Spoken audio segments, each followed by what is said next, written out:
Chicken কালা ভুনা, যেমন দেখতে খতরনাক তেমনি খতরনাক টেস্ট। আর চিকেন কালার বানাতেও খুব মানে সুবিধা, খুব সহজেই এটাকে বানানো যায়।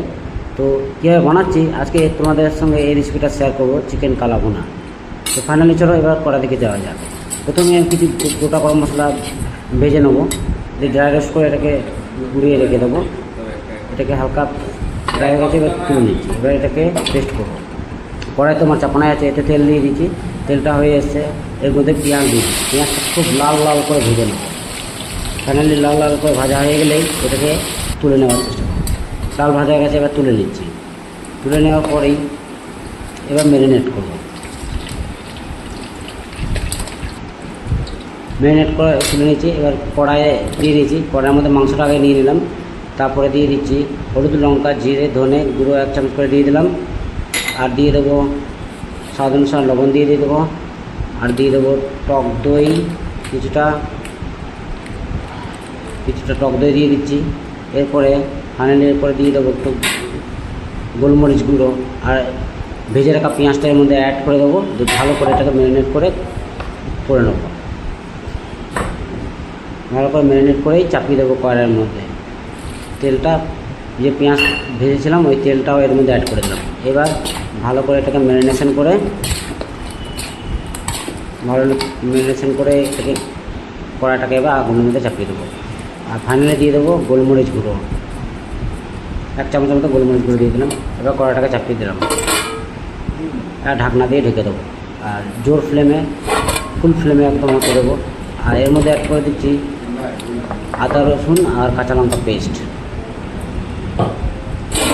এবার একটা ভালো করে ঘেটে এটাকে ঢেকে নেবো। ভালো করে ঘেটে দেবো। ঘেটে দেওয়ার পর ঢেকে দিচ্ছি।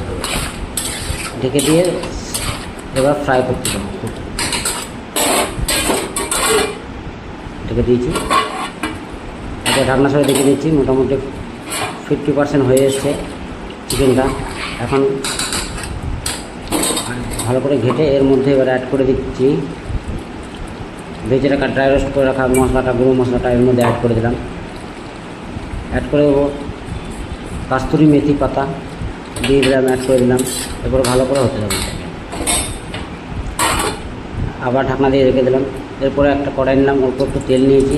কিছু পেঁয়াজ, আদা, রসুন এভাবে কেটে রেখে এটাকে ভালো করে দিয়ে ভেজে নেব।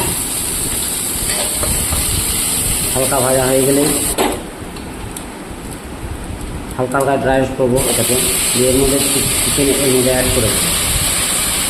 কিছু চিকেন অ্যাড করে একটু ঘেটে দিয়ে ঢেকে দেবো। ঢেকে দিচ্ছি। ফাইনালি এর মধ্যে আবার এটাকে অ্যাড করে দিলাম, চিকেনটাকে অ্যাড করে দিলাম। এবার চিকেন কালা ভুনা তৈরি রেডি হয়ে এসছে। এবার তখন ঢেকে দেবো। পেঁয়াজটা গলে যেতে দেবো। ভালো করে ঘেটে দেখে নেবো। এরপর লাস্টে ধনে পাতা কুচি অল্প একটু দিয়ে দেবো। তাহলে মোটামুটি কালো ভুনার কাজ ফিনিশ। এই রেসিপিটা খুব টেস্টি এবং দুর্দান্ত স্পাইসি হয় বন্ধুরা, তোমরা পারলে অবশ্যই ট্রাই করবে। ফাইনালি আমার চিকেন কালা ভুনা প্রপার রেডি। দেখছো, যেমন দেখতে তেমনি খতরনাক টেস্ট এবং চিকেন কালা ভুনা স্পাইসি এবং টেস্টি হয়। পারলে তোমরা অবশ্যই ট্রাই করবে বন্ধুরা। এবং ভালো লাগলে ভিডিওটাকে লাইক, কমেন্ট এবং শেয়ার, সাবস্ক্রাইব করে দেবে। ফেসবুক থেকে দেখলে ফলো করে দেবে, ইউটিউব থেকে সাবস্ক্রাইব করে দেবে।